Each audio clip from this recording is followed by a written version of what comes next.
Бәріңе сәлем. Бүгін біз «Во все чашки» сериалын қысқаша баяндап береміз. Если кім білмейді, бұл сериал Кинопоиск пен IMDb'де ең жоғарғы оценка алған. Яғни 100% айтайын, сериалды көрсеңіздер өкінбейсіздер.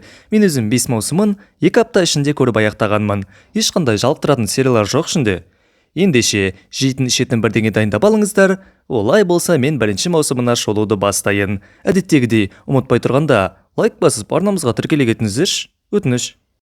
Бірінші серия. Белгісіз какой-то бір мужик трусымен и противогазбен фургонда кетіп бара жатыр.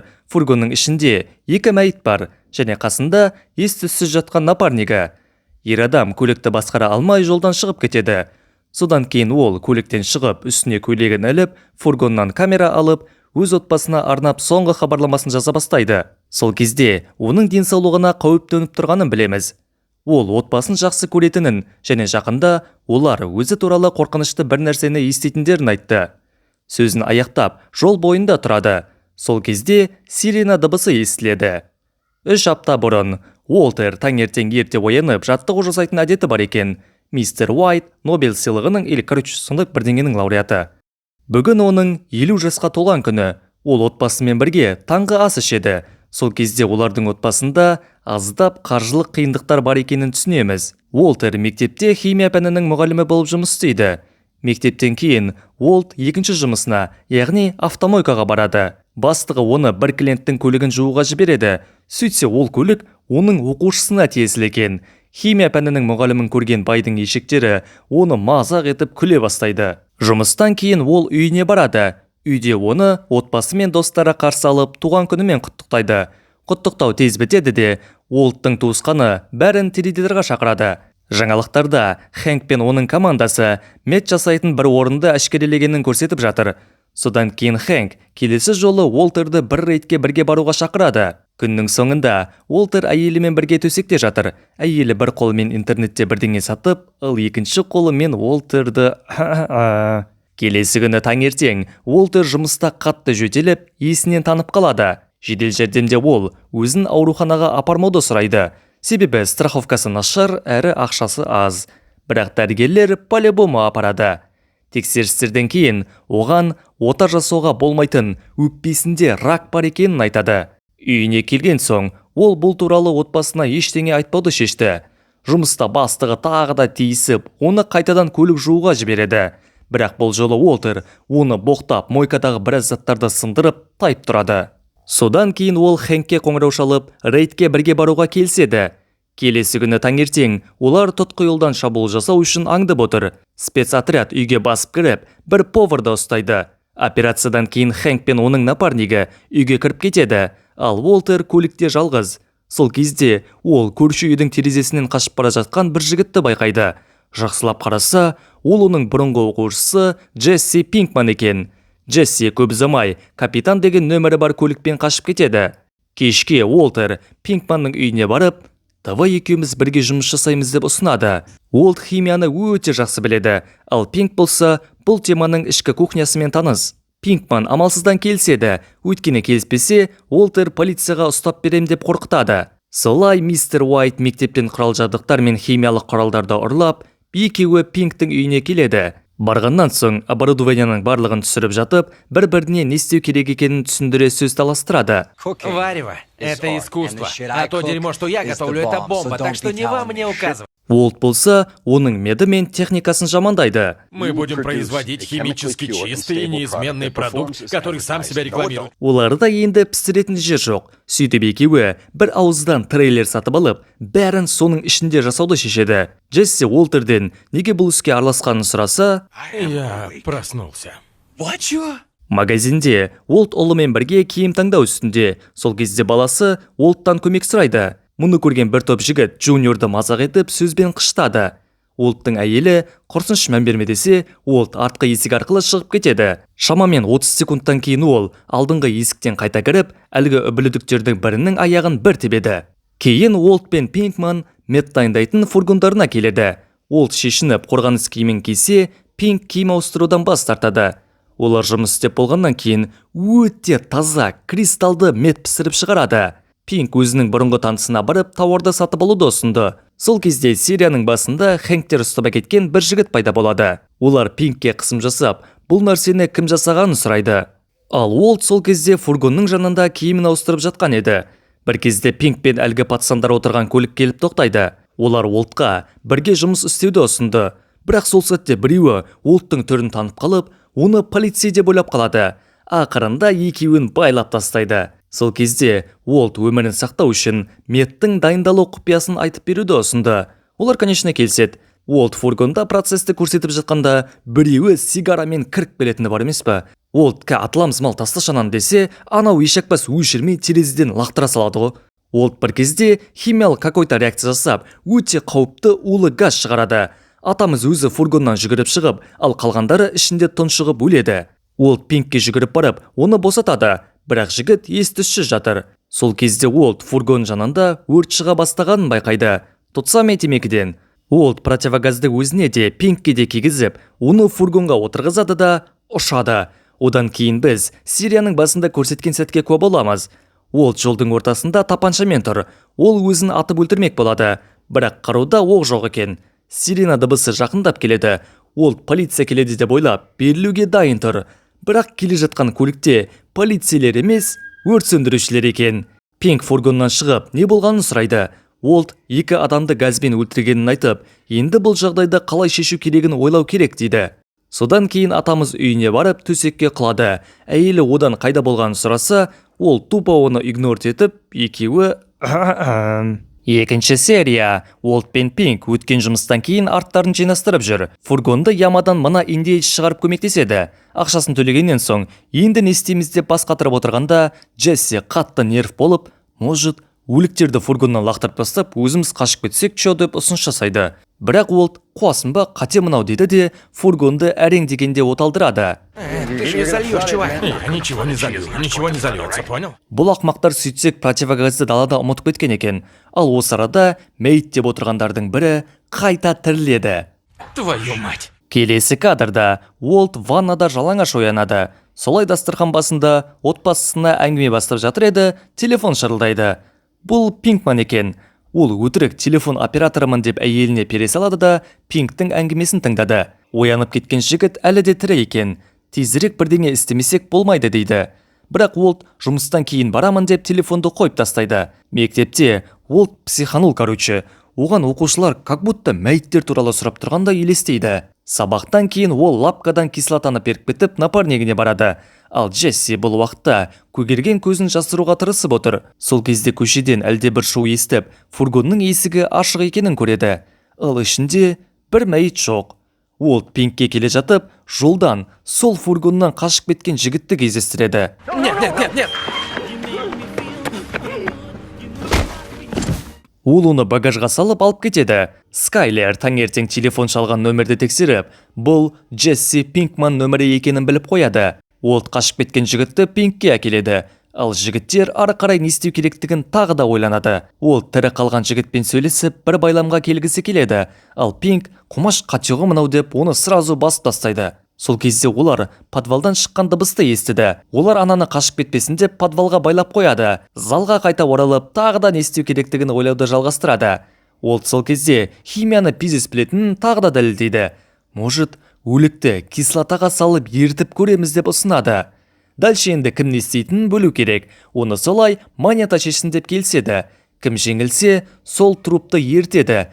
Ал жеңсе, тірі қалғанның аузын жабады. Пинк солай жеңіліп қалады. Уолт солай жас жігітті магазинге жұмсап, Пинк одан не алу керегін сұрайды.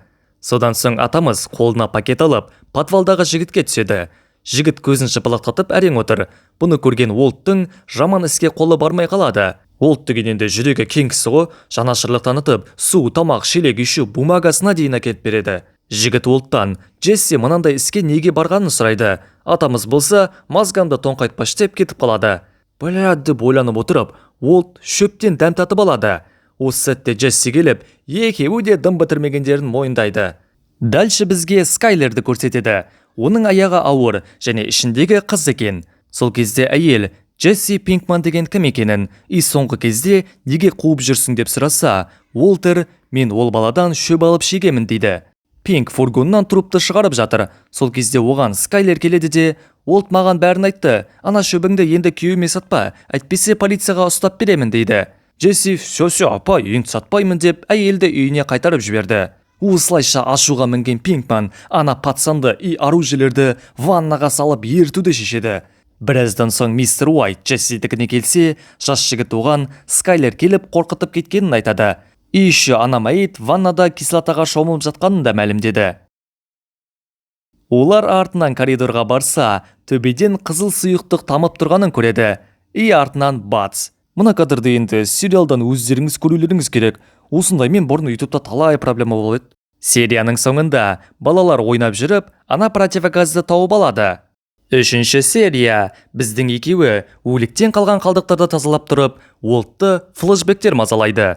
Жас кезінде, адамның ішкі құрылысын талдаған ба, бірдеңе, Скайлер мен баласы стенаны бояп жатыр. Бір кезде балаға біреу звондап, ол сыртқа шығып кетеді. И мамасы мен Мари оны сыртынан өсектеп, жас бала есірткі шекпетті деп күдіктенеді. Пинк пен Уолт ақыры дегенде бәрін тазалап аяқтайды. Пинк өздері дайындаған фигняны шегіп отырғанда, Уолт подвалдағы жігіттен хабар алып келеді. Давайте таныстыра салайын бұны. Есімі Crazy 8. Джесси Уолт туралы бүкіл информацияны Crazy 8-ке айтып тастаған екен. Типа отбасы, жұмысы жайлы. Диалогтың соңында жігіт, сен мынандай іске арналмағансың, лучше қазірден басыңды алып кет, еще сенің анау напарнигіңде далбан дейді. Твоя настоящая проблема сидит наверху. Уолт сразу Пинкке қарай ұшып барса, анауың шегіп отыр. Трубкасын қолымен бірге бір ұрып, қалған есірткіні туалетке ағызып жібергісі келеді. Но соңғы сәтте Пинк ұстап қалып, терезеден лақтырып жібереді. Өзі сыртқа шығып, машинасына отырып кетіп қалайын десе, Уолт тоқтатып қалды. Пинк, чё за фигня? Тыйын лақтырған жоқпыз ба? Мен өзіме тиесіліні орындадым, ал сен әлі жүрсің қаям жеп дейді. Твоя работа ждет тебя в подвале. Так сказала монета. Мари Хэнкке звондап, бляха, анау шегол шегіп кетіпті ғой, өзің бірдеңе қылмасаң дейді де, өзі барып туфли ұрлайды. Хэнк Уолттың баласын ертіп, нариктердің районына келді. Көрдің бә не, соңы не болатынын? Анау мынау деп балаға панетесін миына құйып, рандом бір нарик әйелді шақырып алады. Давай, Венди, покажи свои жемчужинки. Олар оны жіберіп, и әйел өз нөміріне кірсе, іште өзіміздің Пинкман отыр екен. Әйел не болғанын бәрін айтып береді, и артынша Пинкке береді. Уолт Crazy 8 өлімге лайық па, жоқ па деген таблица құрып ойланып отыр. И сосын әйелі Скайлерге звондап, мен бүгін кеш барам үйге деп ескертеді. Скай, ой, похуй, өзің білшін сесіңді деп жауап берді. Уолтер, эй, я тут сейчас голоду помру. Уолт анаған сэндвич жасап апара жатқанда, рактың әсерінен жолда амп етіп құлап, талып қалады. Где-то бір 10-15 минуттан кейін оянып, тарелканың сынықтарын жинайды да, қысыған басқа бутер жасап әкелем деп кетіп қалады. Бутер дайын, и пивысын қолына ұстап, Уолтер Crazy 8 пен өмір жайлы әңгімелеседі. Мужиктің шын есімі Доминго екен. Әңгіменің барысында ол Уолттан «Чөтім мрак туралы отбасың біле ме?» деп сұрайды. Атамыз «Жоқ, ешкім білмейді» деп жауап қатты.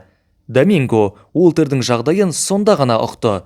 Типа өлерінің алдында отбасына жетерліктей ақша қалдырғысы келетінін. Диалогтан соң атамыздың жүрегі кең оянды. Тұтқындағыны босатуды шешеді. Кілтті алып пиваны мусорға лақтырып жатқанда, көзі тарелканың сынықтарына түсіп кетті. Сөйтіп сынықтарды жинаса, бір бөлігі жетпейді екен. Подвалға қайта түсіп, все-таки босатайын деп тұрғанда, Домингодан «Тым реншің жоқ қоя маған» деп сұрайды. Анау болса «Жоқ, тым жоқ, все, босата бер, смело» деп жауап береді. Бір кезде Crazy 8 жаймен қолын астыға түсіріп жатады. Уолт, сені босатсам, мені бауыздап тастайсың ғой деген сәтте, Доминго сынықпен қолын арлы-берлі сілтей кетеді. Нәтижесінде Уолт оны тұншықтырып өлтіріп, өзі аяғынан сәл жарақат алып қалады. Таңертең Пинк үйіне келіп, фургонның ішін қараса, бәрі тап-таза, и подвалы тоже тап-таза. Сол күні Уолт өзін нашар сезініп сабаққа келмепті. Уолтер мен Джесси фургонмен есірткі дайындаған жерді полиция тексеріп жатыр. Хэнк сол жақтан есірткінің бір бөлігін тауып алады. Ал атамыз осы сәтте бір мостта флешбектері миын тесіп барады.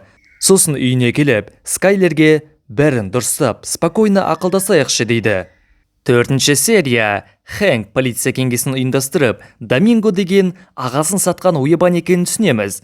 Хэнк еще қазір ағасы екеуі жоғалып кеткенін де ескертеді. Машина была брошена. Видимо, там находилась кухня. А это единственное, что осталось. Химиктер Уолттың жасаған есірткісін тексеріп, прям ең таза есірткі екенін айтады. Уолтер Хэнкпен бірге ет пісіріп жүр. Сосын барлығы бірге столға отырады. Агент УБН Шиголға қыздармен қалай танысу керектігін үйретуде. Арасына өзінің Маримен қалай танысқан историясын тығып жібереді. Бір кезде Скайлер өкіріп жылап жіберетіні бар емес пе? Чотем не болып қалды деген жаңбыршы жоған сұрақтарға Уолт менде рак деп қысқа жауап қайтарды. Баласын комнатасына жіберіп, дальше не істейміз деп үлкендер өздері ақылдаса бастайды. Пинк үйінде достарын шақырып қоралатып отыр. Достары да өзі сияқты нариктар, кстати. Джесси өзі дайындаған затты жігіттерге көрсетіп мақтанады. Келесі күні Пинктің жосқы басы ауырып, тағы да өзінің тауарын бір тартып алады. Бір кезде үйіне мачете мен граната ұстаған екі байкер келіп, үйдің есігін қаға бастайды. Пинк артқы есіктен шығып қашып кетеді. Сөйтсек ана екеуі обычный доставщиктер екен ғой. Скайлер қаладағы лучший онкологты тауып, приемға жазылды. Уолт алғашқы взносты, яғни $5000 кредитпен жабатынын естіп қалады. Солай өтірік келіскенде болып, онда кредитті өзім аламын дейді. Баласы батясының вентиляциядан ақша алып жатқанын байқап қалды. Я думал, тут мышь. Уолт барлық теңгесін жинап, банкке кетті. Жолда полицейский сиренаны естіп, көті жаман түсіп, енді берлігелі отырса, ана просто қасынан өтіп кеткені бар емес пе? Парковкада бір ешақпас оның алдына шығып кетеді. Құрсыншы деп ішке кіріп қалса, жаңағы наушникпен әлдекіммен сөйлесіп, бәрінің ызасын туғыза бастайды. Дружище, да она ж корова. Стейси корова. Она главная страхолюдина на свиноферме. Прокати ее по полу и зацени отпечаток жира, чувак. Уолт прям көтін айырып тастағысы келіп тұрғанын түрінен байқай аламыз. Уолттың кезегі келіп, ол ақшаны аударады. Келесі кадрда бір семья тамақ ішіп отыр. И бір кезде сырттан шуды естіп, отағасы сыртқа шығады. Сөйтсек бұл Джесси Пинкманның отбасы екен. Олар оны ұйқыға жатқызады. Сосын, анау шегіп алған ғой деп өсектеп тұрғанда, Пинктің өзі пайда болып, ужин қашан дайын болады дейді де, өзі дастархан жаюға кіріседі. 5 минуттан соң Пинк інісіне барып, если біреу тиіссе или көмек керек болса, маған айт деген секілді обычный братандардың фразасын бастайды. Бір кезде бөлменің есігін анасы ашып, норм ба бәрі деп кетіп қалады. Пинк анасына сосын қатты өкпелейді. Мен как будто ініме бірдеңе жасап қоятындай деген секілді. Типа, мы не можем позволить этому куску дерьма засирать мозг нашему любимому сыну. Это я любимый? Да, они только о тебе и говорят. Пинк балалық шағын еске алып отырғанда, бағандағы дос баласы звондап, мараной, ана тауарыңды қырғын ақшаға сатып алатын жігіттер бар дейді. Таңертең Уолт вентиляциядан ақшаларын жинап отырғанда, есікті Пинкман қағады. Қуасынбай, нағып жүрсің үйімде деген сөздерге, жас жігіт алдындағы тауардың барлығын сатып тастадым. Өндірісті жалғастыру туралы ұсыныспен келдім дейді. Уолт әйелімен бірге врачқа келді. Ракты химиотерапиямен емдеуге болады екен. Сосын тағы бірнеше способтарды тізіп шығады. Уборщица Пинктің бөлмесінен шегетін нәрсе тауып алды. Үйдегі қырғаннан кейін паханы үйге енді жолама деп оны қуып жібереді. Сөйтсек табылған зат братишкасынікі екен. От души қайсенді қайтып берсесе, Пинк оны лақтырып тастайды. Все равно это стрёмная трава. Скайлер дүйсенбіден уже емді бастау керек десе, Уолт сәл күтейік, каз ақша жоқ дейді. Әйелі кредит алып тастайық деп ұсынады. Уолт сразу емнің бәрін кредитке жасап, сосын өліп қалсам, бәрін өздерің төлеп қиналасыңдар десе, баласы қыстырылып. Тогда, может, уже, сдохнешь наконец? Просто сдайся и сдохни. Уолт бір жаққа бара жатыр, бір кезде жөтел қысып, ол қан түкіре бастайды. Сосын банктегі ешақпасты көзі шалып қалады. Стекло сүртетінді алып, аккумуляторға жалғап, машина бум.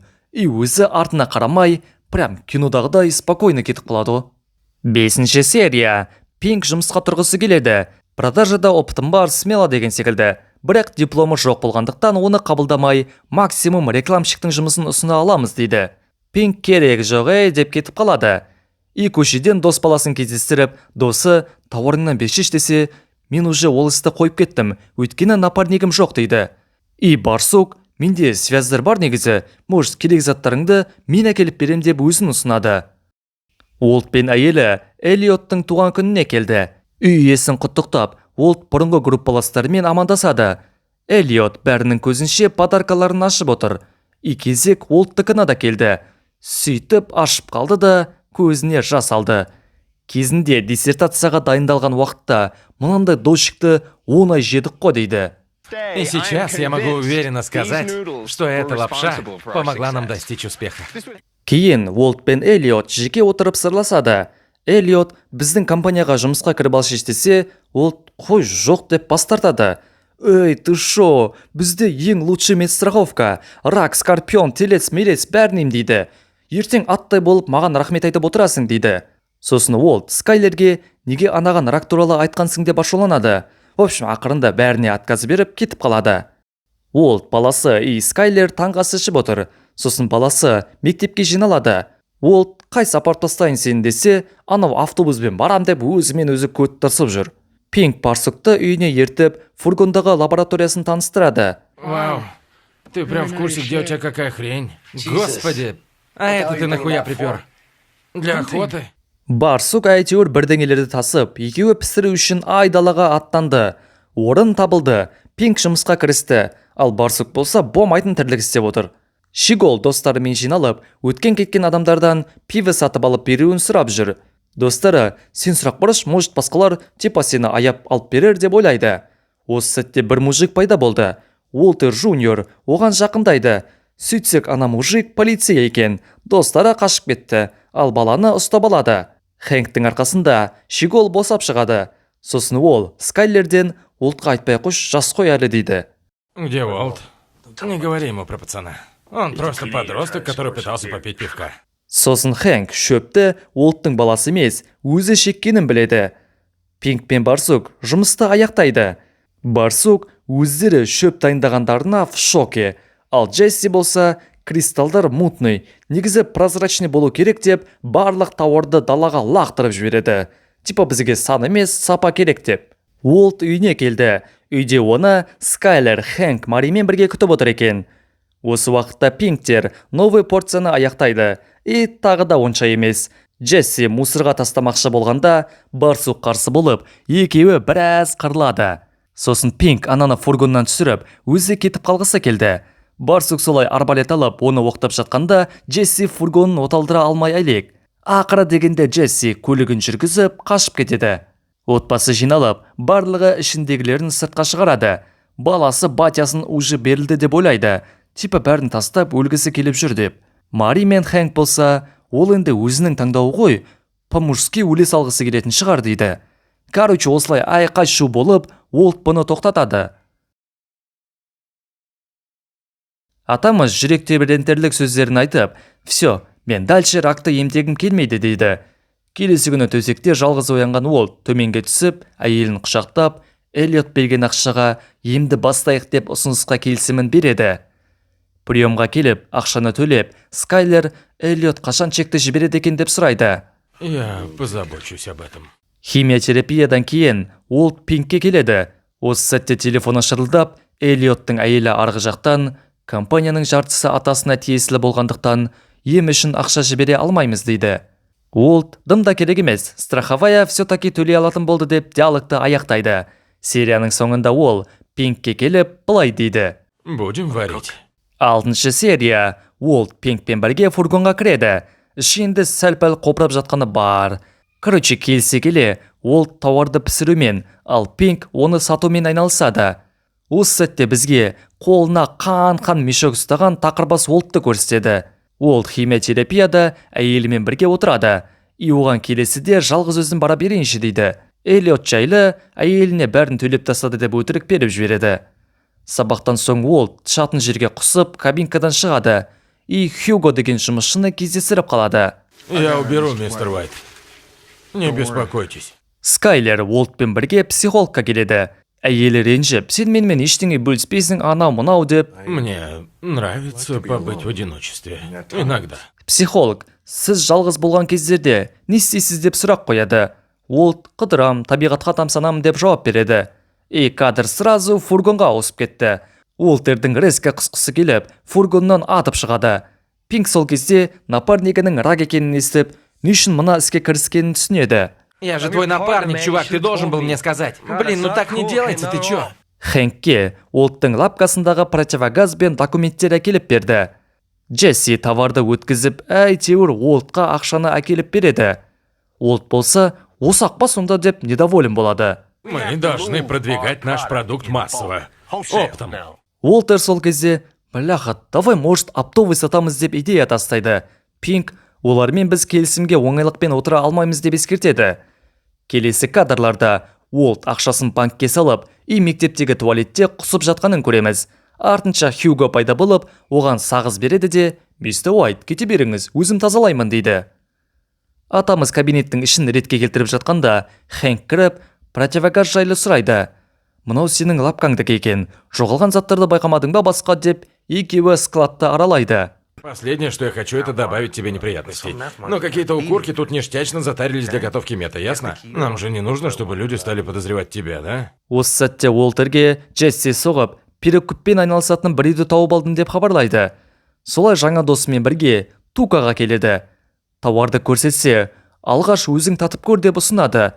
Сосын Туканың өзі тартып, басына жорстко тепкеннен соң, бірге жұмыс істеуге дайын екендігін хабарлайды. 35 косарей за фунт. Туко алайда ақшаны кейін беремін дейді. Пинкке бұл ұнамай, тауарды алып қашпақ болып еді, ұсталып қалады. Туко, «Мә, жақсы, ал шақшаңды» дей беріп еді, сол мешокпен Пинкманды сабап тастайды. Никто, кроме меня, не торгует метом в Южной долине, сучара! Хэнк Хьюгодан күдіктеніп, оны қамауға алады. Үйде ол Джессиге хабарласып әлек, сол уақытта әйелі Хэнк уже картаны таратып бітті деп шақырады. Барлығы покер ойнап отырып, Шигол, Хьюго негізі ровны пацан еді дейді. Хэнктің жауабы, «Боп тұрады енді онда жағдай, как минимум жұмыстан қуылып тұрғы». Келесі күні Уолтер душта шашы прям көп көлемде түсіп жатқанын байқайды. Пинкке хабарласса, трубканы басқа біреу алып тұр. Одан Пинк анаумен қырылып, қабырғасы сынып тұра алмай жатқанын естиді. Его нехило отметелили. Я типа такой, черт, Тука, остынь ты, эсэ. Ол таблеткасын ішіп, почти барлық шашы түсіп жатқанын көреді де, өзі полный қырып тастайды. Таңғас үстелінде Уолттың жаңа шашын көрген Шигол батясына респект деп отырса, Скайлер чут вахуй. Уолт парашуын жинап Тукаға келеді. Есіктің алдында одан бір пачка есірткі тауып, ішке кіргізеді. Тука Уолттан есімін сұрайды. Гайзенберг. Туко не үшін келдің десе, Уолт ақша үшін деп жауап береді. $50,000 үшін, 35 тауарға, 15 напарнигімнің еміне. Туко чозы духовист деп жыртылып тұрғанда, Уолт Это немет. жерге лақтырып жіберіп, кішігірім бабақ болады да, сондай бір мешок жарылғышты У көтереді. тебя есть яйца. Я уловил. Уолт ақшасын алып, келесі сделкаға 1 килограммға келседі. Осылайша өзіне риза болып, үйіне қайтады. 7-ші серия. Мектептегі жиналыс. Мұғалімдер Хьюго ісі бойынша сөйлесуде, яғни ол 100% жасады дегенге айғақ жоқ. Подозрение, складтың кілті кімде бар соларда. Уолтқа болса поху, нефтему қызып, Скайдың жақсы. Бір кезде оған сөз келіп қалады. Уолт складтан нелер жоғалғанын айтып шыққаннан соң машинада риэлтор адамдарға Пинкманның үйін таныстырып жатыр. Осы сәтте Уолт келеді. Пинк прическасы имба екенін айтса, Уолт Тукомен келісіп келгенін әңгімелеседі. Үйді неге сатқалы отырсың деп сұраса, мына жағдайлардан кейін тұра алмаймын дейді. Сосын Пинкманға долясын беріп, енді аптасына 1 килограммнан өткізуге келісіп келгенін баяндады. Пинк болса, сен қуасың ба, ингредиенттерді өзіміз туамыз ба деп ашуланады. Как же псевдоэфедрин, чувак, где мы его достанем? По-вашему, нам его амфетаминовая фея принесет? Уолт пен әйелі врачтың қабылдауында отыр. Скайлер, ой, бізде бәрі кайф, емнің бәрін басқа жолдардан тауып жатырмыз десе, врач бұл тек Уолтқа моральны ғана көмектесе алатынын айтты. Уолтер Пинкті қасына ертіп, свалкада Тукомен серіктестік кездесу ұйымдастырады. Бля, а чё не в торговом центре, а? Типа ждешь возле гэпа, о, пора на стрелку. Біраздан соң бір қара машина тоқтап, ішінен Туко шығады. Уолт оған кішкентай пакетті берді. Туко сразу нәмін татып, кайф ұстап алады. Уолт өндірісте чут проблемалар болып қалды, бірақ бізге қазір ақшаның барлығы керек екенін ескертеді. Яғни 70 штук. типа болашаққа деген инвестициялары. Туко бағаны сындырып 52 берейін, 25 апта сайынғы процент дейді. Олд процентпен 65 шығады. Бұл 850 грамм. Короче, ақырында екеуі 2 килограммға келседі. Алдын олар псевдоморфин қолданып дайындап жүрген еді. Енді метиламин қолданып схеманы өзгертуді шешеді. Шигол болашақ қарындасына арнап видео түсіріп жүр. Мари, оның аты Эсмеральда болады десе, Скай уже Холли деген есімді қойып тастапты. Скай подаркаларды ашып отыр. Кезек Маридікіне жетті. Короче, анауың қымбат дядяма берген ғой, базар жоқ. Олд пен Хэнк алланың артына шығып, сигаралатып алады. Кешке ол әйеліне альтернативный емшілерді қолданып көру керек екенін айтады. Это сауна Навахо в Фармингтоне. Должна хорошо влиять на легкие. Не сказал бы, что сильно в это верю, но можно попробовать. Таңертең Олд Пинкке келсе, жігіт бәрін сатып алдым, но метиламин жоқ дейді. Заводынан сатып алу деген варик бар, бірақ ақша уже таусылған. Осылайша жігіттер ұрлау деген вариантқа келеді. Олд термит деген нәрсені жасайды. Короче, жасаған заты любой замокты ертіп жібере ма бірдеңе. Скайлер Мари дядяманы сатып алған магазинге барып, возврат жасағысы келеді. Магазин басшысы мына зат ұрланған деп Скайды тергеу бөліміне алып кетеді. Скайлер мұнау подарка жайғаны, мен ештеңе ұрламадым десе, кім сыйлады саған деп қарсы сұрақ қойғаны бар емес пе? Мариді сатып бере алмайды, солай өтірік толғаға келген сияқты түр жасап, магазиннен сипап алса болады. Вот охранник кетті, біздің екеуі планды бастайды. Солай анау туалетке кіргенде сырттан айналдыра жіппен байлап тастайды. Өздеріне керек есікті бұзған кезде сигнализация ойнап, охранник туалеттен шыға алмай қалады. Ема, жындылар прям өмір бойы пісіретіндей бочкасын беріп кетеді ғой. Келесі күні жігіттер фургонға отырып, жұмысты бастайын десе, машина оталмайды. Амал жоқ, подвалда жасау керек. Осы кезде риэлтор үйге дахуя сатып алушыны ертіп әкеледі ғой. Олд Пинкке подвалға ешкімді кіргізбе деп бұйырады. Скайлер Мариді кездестіріп, дядяма жайлы айтады. Солай короче кішігірім ұрсып алады екеуі. Олд жұмысын жалғастыруда. Кенет бір мужик подвалға кіре бастайды. Алдынан Джесси шығып, үй сатылмайды, тараңдар бәрің деп бәрін қуып жібереді. Ақыры дегенде бәрін аяқтап, Олд үйіне келсе, Скайлер Маримен болған жағдайды оған айтып береді. Олд болса... Люди иногда совершают поступки ради своих семей. Скайлер онымен келіспейді. Олд, типа мен ұры болсам, не істейтін едің деп сұраса, әйелі дымдей алмай қалды. Келесі күні Олд тауарды Тукоға береді. Туко, чо за фигня мынау? Мынау неге көк түсті десе, біз оның құрамын өзгерттік, но эффект еш өзгермеді дейді. Туко тексеріп, кайф ұстап алады да, ұзақ мерзімге келісім ұсынады. Осы сәтте Туконың бір күшігі, главный, кімге жұмыс істеп жатқандарыңды ұмытпайсыңдар ғой деп шілейтіні бар емес пе? Что ты сказал? Хочешь сказать, что они тупые? Я спак.